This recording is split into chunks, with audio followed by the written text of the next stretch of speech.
बिल्कुल। देखिए, जैसा कहा गया कि फौज जो लड़ती है वो नाम नमक निशान के लिए लड़े। हम अपनी नमक हलाली तो कर रहे हैं, हमने देश के लिए हर युद्ध में खून बहाया है, लेकिन हमें बदले में मिला क्या? कंधे पे नाम तक नहीं दिया जा सकता। ऐसी कौम जिसके पास में विक्टोरिया क्रॉस है, जिसके पास परमवीर चक्र है, जिसके पास महावीर चक्र है, जिसके पास वीर चक्र है, जिसके पास शौर्य चक्र है, और ऐसी पराक्रम के इतने बलिदान के बाद भी अगर रेजिमेंट से वंचित है तो ये तो दुर्भाग्य इस देश का है, इस देश की फौज का है जी। और इस देश की फौज को मैं ये कहना चाहता हूँ, अंग्रेजों ने ठीक है हमारी रेजिमेंट नहीं बनाई, हमें उनसे कोई उम्मीद भी नहीं थी क्योंकि हमने उनके खिलाफ राष्ट्र हित में बगावत करी जी। लेकिन क्या ये फौज का दायित्व तो नहीं बनता कि जो गलती अंग्रेजों की थी उसको आज आजाद मुल्क में सुधारा जाए? क्यों हमारे साथ में फौज सोतेले बेटे की तरह व्यवहार कर रही है? कट के हम गिरते हैं, लहू हम बहाते हैं और गीत किसी और के गाए जाते हैं। आज तक की जो सरकारें रही हैं उनको कितना दोषी मानते? मैं तो सबको दोषी मान रहा हूँ। ऐसी कोई आई नहीं जो हमारे लिए कुछ कहे कि भाई देखो इन्होंने अपने हिस्से का देश के लिए जो खून का प्याला भरना था वो भर दिया रणचंडी का। और अब बाबा जो वक्त आ गया कि जो 150 साल पुरानी जो मांग है, जिसको अभी तक उस जायज मांग को सोल्व नहीं किया गया, आप इनके कंधों पर लिख दो भाई, आप इन्होंने एक कौम से जो उम्मीद करता है एक राष्ट्र, उससे ज्यादा हमने दे दिया है। अगर उससे कम दिया हो तो और सर देंगे। मैं कह रहा हूँ ये माउंटेन डिवीजन खड़ी करेंगे क्योंकि चीन चढ़ा हुआ है ना देश की सीमाओं पे। कह रहे हैं कि भाई माउंटेन कोर खड़ी होगी। अरे माउंटेन कोर के अंदर ये हीरों के छोरे भेजो, हम मारेंगे और मरेंगे इन चीनियों को, घोड़ के पी जाएंगे चीनियों को। तो हमें जो है सिर्फ कंधे पे नाम दे दे हमारे, इसके अलावा हमें कुछ भी नहीं चाहिए। इस मुल्क को हम ये बतलाना चाहते हैं कि ये एक राष्ट्र भक्त कौम का इससे ज्यादा अपमान किसी फौज ने कभी किया नहीं है जो आज हमारे साथ फौज कर रही है। सर, एक गीत का बार बार जिक्र होता है, मेरे देश के वीर जवानों की जो कुर्बानी याद करेंगे, लता मंगेशकर का जो गीत है उसके अंदर सभी का नाम लिया जाता है लेकिन हीरो का कहीं नाम नहीं लिया जाता। तो क्या उसमें भी अपमान किया गया? भाई वो तो उससे बड़ा अपमान और होगा क्या, इससे बड़ी पीड़ा और क्या होगी। जैसे ही हम 15 अगस्त 26 जनवरी को गीत सुनते हैं, हमें हमारे वो 114 रणबांकुरे याद आते हैं जो रणभूमि में कट के गिर गए थे रजांगला में। क्या गुनाह किया था उन्होंने? अरे वो तो हर चीज से लड़ रहे थे, हथियार उनके पास प्रॉपर नहीं थे, क्लोथिंग विंटर की उनके पास नहीं थी, और सामने क्या था, पूरा सैलाब था चीनी सेना का। 3000, 4000, 5000 चढ़ रखे हैं और 124 अड़े हुए हैं। किसके लिए? और जबकि वो हट सकते थे, लेकिन उन्होंने कहा नहीं, कौम अहीर देश के लिए मिट सकती है लेकिन पीछे नहीं हट सकती।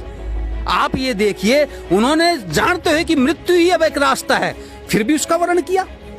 किसके लिए? क्या उन्होंने ये कहा, ये देश की पहली विशुद्ध अहीर टुकड़ी थी। ये अगर आज जलवा नहीं दिखाएगी, देश को ये नहीं बताएगी कि वीर अहीर अभीर ऐसे ही नहीं कहलाया जाता। उन्होंने सोचा था कि हम तो गिर जाएंगे कट के, लेकिन हमारी जितनी भी नस्लें आएंगी उनके कंधे पे नाम अहीर होगा।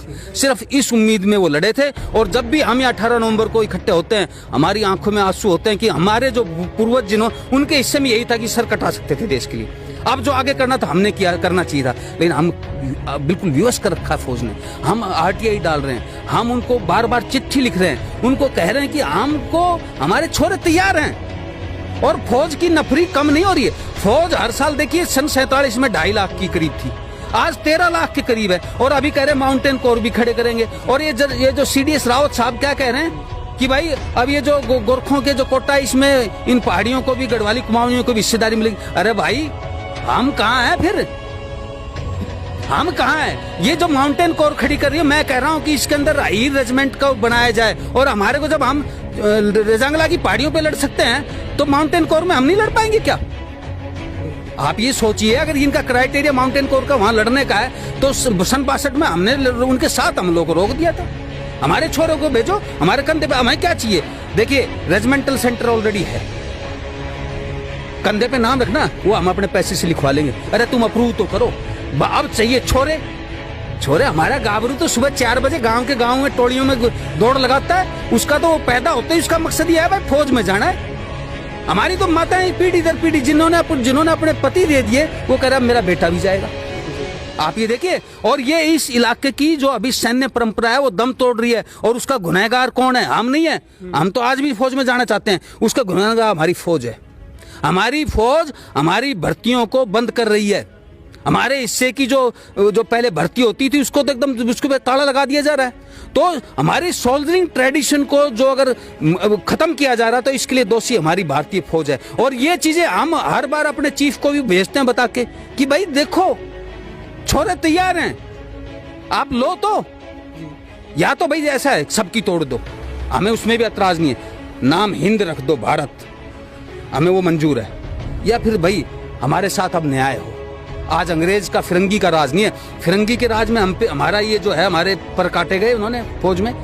लेकिन आज जब सन 47 से आज 2020 आ गया, क्या राष्ट्र के सच्चे बेटों को अब भी अपमानित किया जाएगा? क्या अब भी उनको सजा दी जाएगी? अरे हमारी कौम खड़ी हुई अंग्रेजों के खिलाफ, किसके लिए? देश के लिए।